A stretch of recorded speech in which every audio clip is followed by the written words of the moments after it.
sākās ar to, ka man bija jāatrod pircējs konkrētam īpašumam. Un pie manis atnāk vīrietis un saka, ka viņam kopumā apmierina, viņam patīk.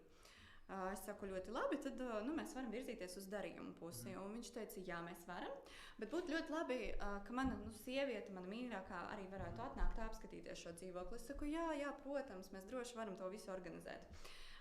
Norganizējām apskati atkārtotu uz nākamo nedēļu.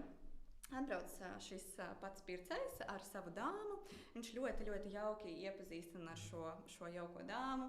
Viņai izskata visu dzīvokli. Viņa saka, jā, viņai šeit ļoti patīk. Viņa saka, tur viņa liks to, un tur viņa liks to, un tur viņai būs puķītes. Burvīga sieviete, ļoti jauki mēs ar viņu pavadījām to apskati. Viss slēdzam rokas naudu, slēdzam darījumu. Mēs aizējam pie notāra, dodamies mēs pie notāra, tiekamies, es sagaidu mūsu pārdevējus, arī pāris, mēs sasveicinamies, ieejam iekšā un gaidam mūsu pircēju. Atnāk pircējs, es redzu, viņš nāk, es nāku viņam pretī, un viņam blakus ir pilnīgi cita sieviete. Viņš saka, šī ir mana sieva.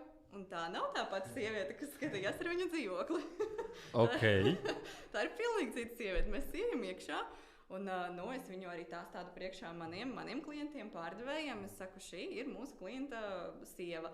Un neatceros, kā sanāca tā situācija, bet viņi bija viņus redzējuši, braucot ārā no dzīvokļa. Viņi redzēja, ka tur bija cita sieviete.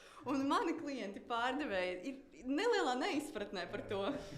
Bet mēs visi bijām pietiekami korekti, un neviens neko nepateica. Un tai dāmai bija jāparaksta visi dokumenti arī par aizdevuma ņemšanu un tā tālāk.